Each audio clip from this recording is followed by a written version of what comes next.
नमस्कार, मैं हूं वंदना राठौर और आप देख रहे हैं उज्जवल इंडिया न्यूज। चलिए रुक करते हैं इस वक्त की बड़ी खबर की ओर। मानेसर निर्दलीय मेयर प्रत्याशी डॉक्टर विजय सिंह नंबरदार वजीरपुर नामांकन के अवसर पर आयोजित जनसभा को संबोधित किया।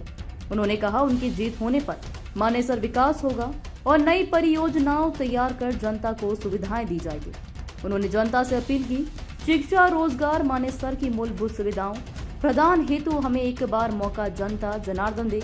मैं आप सभी के बीच बिल्कुल खरा उतरूंगा। उसके पश्चात पूरी नगर भ्रमण कर जनता से रूबरू हुए। उनको जनता का पूरा सहयोग मिला।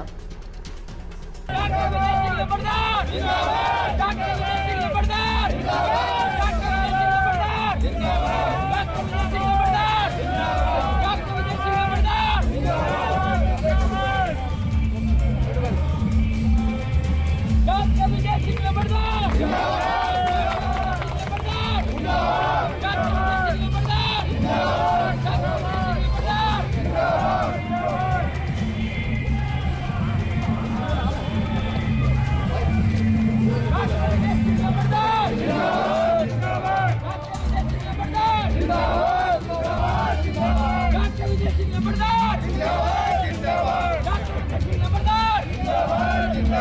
डॉक्टर विजय सिंह नंबरदार जिंदाबाद,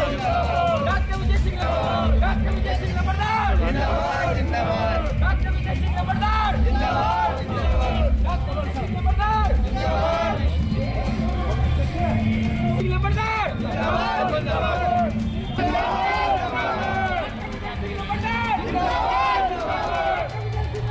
डॉक्टर विजय सिंह नंबरदार, डॉक्टर विजय सिंह नंबरदार, डॉक्टर विजय सिंह नंबरदार जीतेगा, भाई जीतेगा।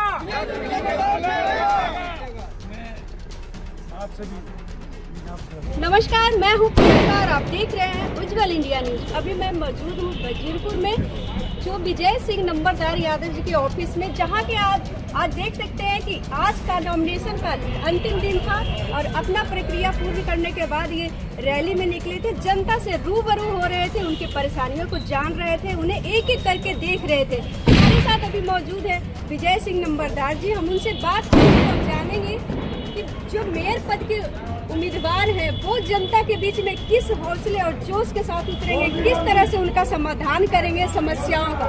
सर, स्वागत है। नमस्कार। नॉमिनेशन का आज आखिरी दिन था, लेकिन हमारा नॉमिनेशन का बंद तो 4 साल पहले ही शुरू हो गया था, जब जन पंचायत उम्मीदवार बनाया गया था।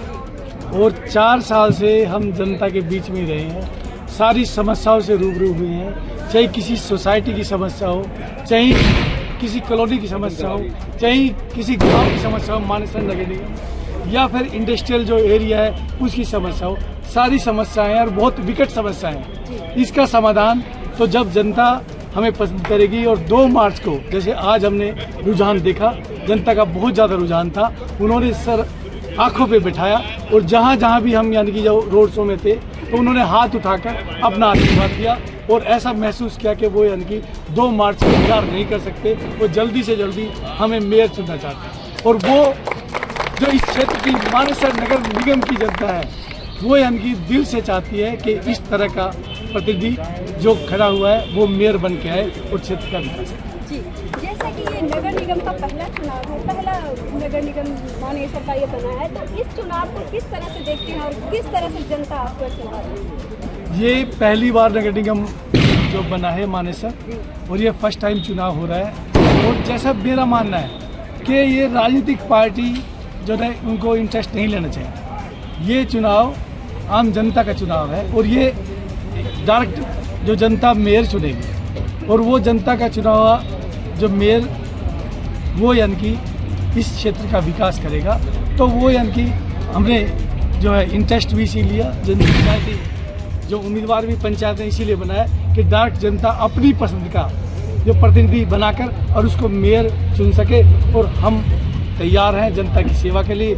हम भी इंतजार कर रहे हैं कि कब 2 मार्च आए और फिर 12 मार्च को शपथ ग्रहण करें और फिर जनता के जितने काम हैं, जो हमने महसूस किया कि बहुत सारे काम और समस्याएं बहुत विकट हैं, लेकिन वो अगर प्रतिनिधित्व अच्छा हो तो वो सुलझ सकती है पूरी सारी समस्या। विजय जी, महिलाओं के लेके क्या कुछ करना चाह रहे हैं आप? क्योंकि हमारे जो कार्य शैली है, जो कार्यभार है, उसमें महिलाएं का भी बड़ा योगदान होता है। ये तो जैसे अब हिंदुस्तान में महिला सशक्तिकरण की जैसे मुहिम चलाई, लेकिन मुझे नहीं लगता कहीं सशक्तिकरण ऐसा होता है। तो महिला के लिए हम सब रोजगार की योजना बनाएं और यानी कि महिला को प्रेरित करें कि वो यानी कि सब रोजगार अपनाएं और अपने आप को सशक्त करें और समाज में प्रेजेंट करके हम भी यानी कि शक्तिशाली हैं, हम भी कुछ कर सकते हैं। बात आई शिक्षा के लेके जो आप कर रहे हैं वो तो काबिल तारीफ है, और उसके लेके और भी क्या कुछ कर सकते हैं उन बच्चों के लिए जो मतलब फीस देने के सक्षम नहीं है, उनके लिए क्या कुछ कर रहे हैं? हम पिछले 25 से 30 साल शिक्षा के क्षेत्र में हैं और हम यानी कि जो अब आज आप पूछ रहे हैं और हम ये लगातार करते आ रहे हैं, जो ज़रूरतमंद बच्चे हैं, जो अभिभावक फीस नहीं भर सकते, हम यानी कि कोशिश करते हैं कि उन पर ज़्यादा बोझ ना डले और उनकी सहायता करें। और इसके अलावा हमने भिन्न मैं यानी कि हर चैनल को बताता आ रहा हूँ कि ये 25 साल का एक्सपीरियंस रहा है। दुनिया का कोई भी विकसित देश हमने छोड़ा नहीं है, जहाँ शिक्षा के लिए हम सर्वे करने गए और शिक्षा के क्षेत्र में हमने नए नए प्रयोग देखे और उन प्रयोगों को हम NEP के द्वारा, न्यू एजुकेशन पॉलिसी के द्वारा हिंदुस्तान में लाना चाहते हैं। और वो हमने एक विद्यालय बनाया है गढ़ी में और उसमें सारी फैसिलिटी जितनी दुनिया के अव्वल नंबर के स्कूल में होनी चाहिए वो सारी फैसिलिटी है और हम कम फीस में, जिसमें यानी कि आम जन अपने बच्चे को पढ़ा सके, वो हम फैसिलिटी देंगे। जनता से क्या अपील है आपकी, किस तरह से आशीर्वाद मांग रहे हैं उनसे और कितना सपोर्ट है? हम 4 साल से अपील कर रहे हैं और अब तिथि आ गई है, 2 मार्च का दिन है और हम हाथ जोड़ के विनती करते हैं, अपील करते हैं जनता से कि हमें मौका दे और जैसा हमारा अनुभव रहा है उसके हिसाब से हम काम करेंगे और सारी समस्याओं को दूर करेंगे और इस क्षेत्र का विकास करेंगे और दुनिया के विश्व पटल पर हम वर्ल्ड के मानचित्र पर मानेसर नगर निगम में एक ऐसा सुंदर शहर, सपनों का शहर बसाएंगे जिसमें सोसाइटी भी अच्छी तरह से जो है रह सके, जो सोसाइटी में रहते हैं वो अच्छा महसूस कर सके, कॉलोनियों में रहते हैं वो भी अच्छा महसूस करें और गांव में जो रहते हैं उनको भी सारी सुविधाएं जो एक अच्छे शहर में मिलनी चाहिए सारी सुविधाएं मिल सकें। बहुत बहुत धन्यवाद। जैसा कि आपने देखा कि विजय सिंह नंबरदार जी का कहना है कि नगर निगम मानेसर को वो सबसे सुंदर, खुशहाल और साफ सुथरी निगम बनाना चाहते हैं। इसका चहुमुखी विकास करेंगे, वो हर क्षेत्र, वो हर समस्या का समाधान करेंगे जिससे नगर निगम मानेसर जो पीड़ित है उसका हर समस्या से निजात दिलाएंगे और हर तरह से चहुमुखी विकास लेकर आएंगे।